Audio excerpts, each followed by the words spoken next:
Wolfgang Templin is on his way to church. Just before he leaves the train, he throws away a piece of paper. Seconds later, another man retrieves it.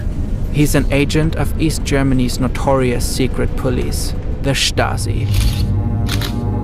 And this is just a tiny piece of a ridiculously large operation to surveil Templin. To the Stasi, he's an enemy of the state.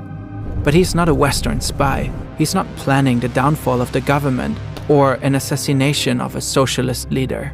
His crime is setting up a small group of people who want to discuss human rights in the GDR. The Stasi will set up at least 10 collaborators to follow his every step.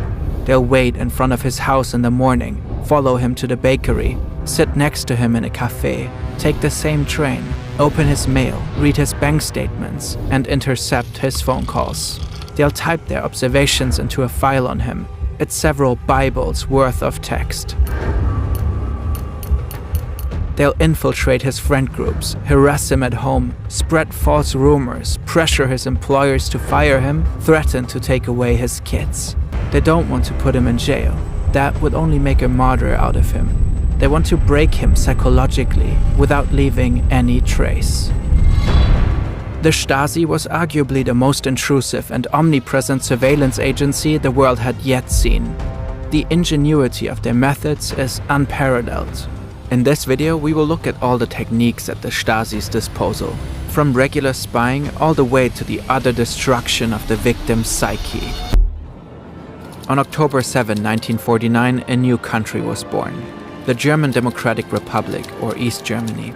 Under Soviet supervision, the country's socialist government wants to create a paradise for the working class. Obstacles are plenty though. Citizens protest against the one-party dictatorship. Thousands flee the country to the west. Meanwhile, the Soviet Union views East Germany as a fragile experiment, not a trusted ally. Soviet dictator Joseph Stalin is skeptical that a population with such a strong fascist past can be trusted with their own state. East German leaders are desperate to prove that they are loyal and competent. And he is one of them, Erich Mielke. From a rough neighborhood in Berlin, Mielke joined the Communist Party as a teenager during the Weimar Republic. As a young man, he cut his teeth fighting fascists in the street. To prove his loyalty to the party, he even gunned down 2 policemen in broad daylight, as revenge for them killing a communist. With the Nazis on the rise and the murder warrant hanging over him, Mielke fled to the Soviet Union. He would spend World War II in exile, eventually working for the Soviet secret police. In Moscow, Mielke got a front-row seat of Stalin at his most paranoid. An approach to politics Mielke would later bring back to East Germany. It takes Mielke just a few years to become the Stasi's chairman. He has big plans. To build a ruthless police force so indispensable to the new regime that nobody could imagine East Germany without it, or without him. The Stasi is considered the shield and sword of the ruling party, responsible for eliminating so-called hostile elements. And from the Stasi's perspective, there's no lack of threats, swarming all around, but also within the country. At first, the Stasi openly practices violence against perceived enemies and traitors. They don't shy away from explicit terror and executing citizens after sham trials. But blatant oppression turns out not to be great branding for socialism. East Germany wants international credibility as an ideal state. So the Stasi moves towards secrecy and surveillance instead. And this gives birth to the arguably most intrusive and omnipresent surveillance state the world had yet seen. It has been proven that people like Templin are incorrigible enemies of socialism. Anyone who associates with such people must be aware of the consequences. 6 a.m. The observation at the home of Central 1 started. For Templin, this is a regular day. He leaves the house at 7:30 a.m. He makes a short stop at the bakery. He takes the train to a residential building. He stays there about an hour, then takes the train back home. But someone is following his every step, and everything will be protocoled. In his very own Stasi file, they will give him a codename, Central 1. 4:45 p.m. Central 1 left his home with his bike and a toddler, still with his brown shoulder bag. He drove to a church institution. There, he talks to the pastor. And that's it. Not much more happens after that. The agent's 17-hour-long shift ends at 11:35 p.m. At this point, Templin has been under surveillance for 16 years. But the special scrutiny given to him wasn't an outlier. Our surveillance ran through every layer of society. Mielke even secretly surveilled the country's most powerful men, Chairman Erich Honecker. Mielke kept the most incriminating information in a red pleather suitcase, just in case he'd need it one day. The Stasi had access to everything: medical records, bank statements, school reports. But what they really wanted to know was what people were thinking behind closed doors. Naturally, this was no easy feat, so they had to get creative. This unassuming building in East Berlin looks like a regular post office.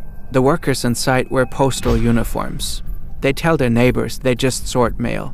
But in reality, this is the headquarters of Department M, one of the Stasi's largest operations. Inside, hundreds of Stasi employees spent their days steaming open tens of thousands of letters and recording their contents. They scan and open packages, looking for forbidden items from the capitalist West. If they find money or anything valuable, they'll often keep it for themselves. Here in this other Berlin building is the headquarters of Department 26, responsible for acoustic surveillance. Over 1,000 employees secretly connect to bases like public telephones, apartments of informants, and telephone switchboards, automatically recording thousands of phone and closed-room conversations at once. But they don't actually have the staff to analyze all those conversations. They just keep them in case they need them later. Higher up the Stasi food chain, elite engineers develop more intricate technology. They're known as the OTS. They operate here, in this restricted, highly secured area of East Berlin. Very few people know what's going on, and won't until the Soviet Union collapses. The OTS developed James Bond-like gadgets to observe citizens when they least expect it. Stuff like cameras behind buttonholes or microphones and fake sugar cubes.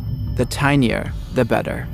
If the Stasi finds someone suspicious, they'll often map out the suspect's entire apartments so technicians can plan exactly where to hide bugs. Then, posing as electricians or maintenance workers, they'll gain access and install microphones in walls, lamps, and ceiling moldings.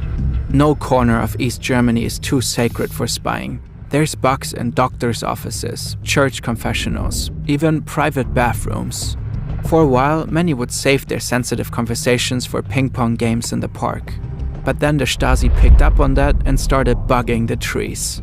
If Stasi agents visit your home, they might also take your underwear or fabric from a chair you were sitting on. This would then go into their archive of smells as a scent sample. Instead, Regina and Wolfgang are arrested. And after no trial or verdict, they're forced into temporary exile. They're separated from their children, who, like the children of many dissidents, are snatched up and placed in a home. Anything to crack him. The Stasi called this Zersetzung, which means decomposition or breakdown. Every case was unique.